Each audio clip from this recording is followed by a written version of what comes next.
Y mucha atención que la Armada de Estados Unidos, en el marco de la Operación Lanza del Sur, envió 3 buques a Haití. El secretario de Guerra, Pete Hegseth, ordenó que el destructor USS Stockdale de la Marina acudiese a la bahía de Puerto Príncipe junto a los buques USCG Stone y USCG Diligence, pertenecientes a la Guardia Costera de Estados Unidos. Los navíos llegaron justo un día antes de que el mandato del Consejo Presidencial de Transición termine su periodo, que inició en abril de 2024, mientras Estados Unidos respalda al primer ministro Alex Didier Filsamé. La Embajada de Estados Unidos en Haití aseguró que la presencia de esos barcos de guerra es una muestra del compromiso de Washington con la estabilidad de ese país. Bajo las órdenes del secretario de Guerra, el USS Stockdale, el USGC Stone y el USGC Diligence han llegado a la bahía de Puerto Príncipe como parte de la Operación Southern Spear. Su presencia refleja el compromiso inquebrantable de Estados Unidos con la seguridad, la estabilidad y un futuro más prometedor para Haití. La Marina y la Guardia Costera de Estados Unidos reafirman su alianza y su apoyo para garantizar un Haití más seguro y próspero. También es importante destacar que Haití queda muy cerca de Cuba y las tensiones entre la isla caribeña y el gobierno de los Estados Unidos están ahora en un punto muy álgido. En este mapa podemos incluso apreciar la cercanía entre ambos países, que tienen una distancia marítima mínima de 80 kilómetros en promedio. Están separadas por un paso marítimo llamado el Paso de los Vientos, que tiene una profundidad promedio de 1.700 metros y que tiene un alto valor estratégico, pues es parte de una ruta que conecta a Estados Unidos con el Canal de Panamá. También durante las últimas horas, varios usuarios de redes sociales habían avistado un avión presuntamente perteneciente a la Armada de los Estados Unidos realizando vuelos de patrulla en espacio aéreo mexicano y entre Florida y Cuba. Se trataría de un Boeing P-8 Poseidón, una aeronave de patrulla marítima que destaca en guerra antisubmarina, guerra antisuperficie, inteligencia, vigilancia y reconocimiento. El avión, que despegó de Florida, había sido detectado por la web de rastreo Flight Radar 24 con el código Black Cat 5 o Gato Negro 5, volando a 45.000 pies de altura, y su presencia en la zona genera interés, ya que se ha utilizado en misiones de vigilancia y reconocimiento en otras partes del mundo, incluyendo el Caribe y el Atlántico, y más recientemente en Venezuela. Continuamos con el programa. Acorralado por la máxima presión del gobierno de la administración Trump, Miguel Díaz-Canel, el jefe del régimen de Cuba, dice ahora estar dispuesto a sentarse a dialogar con Estados Unidos. Aún así, intentó poner condiciones. Escuchen. A un diálogo con los Estados Unidos, a un diálogo sobre cualquiera de los temas que se quiera debatir o dialogar. ¿Con qué condiciones? Sin presiones, bajo presiones no se puede dialogar. Sin precondicionamiento, en una posición de iguales, en una posición de respeto a nuestra soberanía, a nuestra independencia, a nuestra autodeterminación, sin abordar temas que laceren y que podamos entender como injerencia en nuestros asuntos internos. Y que de un diálogo como ese se puede construir una relación entre vecinos civilizada que le podría aportar un beneficio mutuo a nuestros pueblos. En una inusual conferencia de prensa, Díaz-Canel respondió a la administración Trump, que declaró al régimen de Cuba una amenaza extraordinaria para la seguridad nacional de Estados Unidos. Intentó suavizar la imagen internacional del régimen cubano pese a décadas de represión interna y a un historial de apoyo a grupos terroristas. Cuba es un país de paz. La doctrina de defensa o la doctrina militar de nuestro país es la concepción de la guerra de todo el pueblo, que es un concepto de defensa de la soberanía y la independencia del país. Para nada contempla en ningún momento, en ningún acápite, en ningún concepto, la agresión a otro país.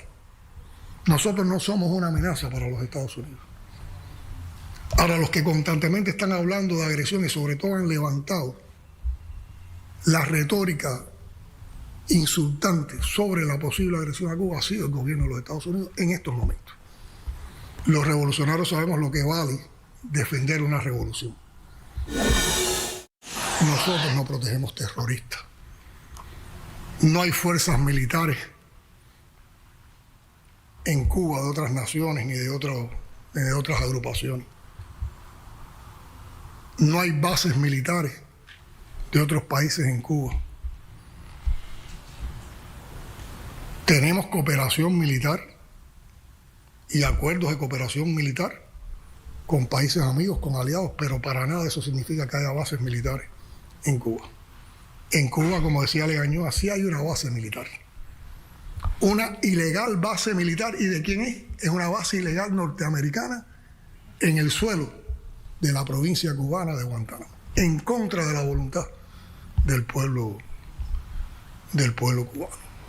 Quiero saludar en esta parte del programa a José Daniel Ferrer, líder de la oposición cubana, fue prisionero político del régimen castrista y nos atiende unos minutos. José Daniel, gracias por estar aquí.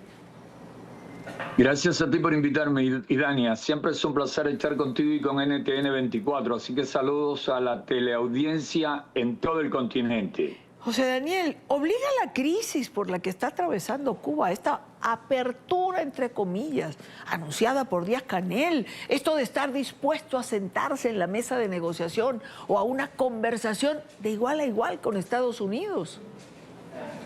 Sí, pero Díaz-Canel debe de tener presente que esa mesa de negociación o de diálogo implica el fin del régimen castrocomunista, implica la liberación inmediata de todos los presos políticos, el fin de la represión por motivos políticos y el inicio de un serio proceso de transición de la tiranía criminal que ahora tenemos en Cuba a la democracia total. Eso de que ellos dialogan de igual a igual no es posible, porque estamos hablando de un presidente electo democráticamente de la primera potencia del planeta, y por el otro lado tenemos a un dictador puesto ahí por la familia Castro y que está al frente, al menos en apariencia, de una dictadura quebrada, de una dictadura en sus peores momentos, una dictadura que el pueblo no quiere, no soporta, desprecia, odia. Por lo tanto, nunca habían estado en una situación más compleja. Así que eso de imponer condiciones o de dictar condiciones le va muy mal y no se la va a aceptar ni Estados Unidos ni el pueblo cubano, que cada vez muestra mayor descontento y que está a punto de volver a las calles, como ya lo vimos el 11 de julio de 2021. Ahora, diga Díaz-Canel lo que quiera decir, José Daniel, hay conversaciones andando, por lo menos eso es lo que se infiere. Estamos seguros que hay conversaciones andando, por varios motivos, por varias razones, porque creemos en las palabras de Donald Trump, porque creemos en las palabras del secretario de Estado Marco Rubio, porque al igual que en Venezuela, Delcy Rodríguez decía que no había ningún tipo de conversaciones ni que ellos estaban acatando decisiones de Washington. Luego vimos un audio escuchamos un audio, vimos cuando ella decía que le habían dado 15 minutos para decidirse o comprendían que Venezuela debía dejar atrás la tiranía y transitar hacia la democracia, o el destino de ella, de Jorge Rodríguez o Diosdado Cabello o Vladimir Padrino sería el mismo o aún peor que el de Nicolás Maduro. De igual manera, los de La Habana, los del régimen castrocomunista, están conversando, están hablando. Y es hasta posible que lo esté haciendo, como se ha dicho, el hijo de Raúl Castro, Alejandro Castro Espín, y Canel ni siquiera sepa lo que están hablando. Canel puede ser en cualquier momento una especie de ficha sacrificable para la familia Castro, así como lo fue Nicolás Maduro para los hermanos Rodríguez en Venezuela. Ellos sobrevivir y negociar con Estados Unidos, y Canel haciéndole compañía a Nicolás Maduro en una prisión en Nueva York. A eso se arriesga Miguel Díaz-Canel y cualquiera que pretenda mantener ese régimen tiránico en el poder por mucho más tiempo. Por otra parte, la situación en la isla sigue siendo complicada, con un colapso de los servicios, la crisis humanitaria va en aumento, pero también el número de presos políticos, porque no para la represión. Sí, porque para el régimen esa es la fórmula para mantener controlado al pueblo, para evitar grandes manifestaciones. Y diariamente encarcelan a alguien por motivos políticos. Están encarcelando personas solo por escribir en las redes sociales que hay hambre, que hay miseria, que hay represión. Los acusan de algo que llaman propaganda contra el orden constitucional. Y también están deteniendo y encarcelando personas acusadas de poner graffiti, pancartas, letreros en contra del sistema y en apoyo a la política actual de la administración estadounidense. ¿Qué esperamos para los próximos días en Cuba, José Daniel?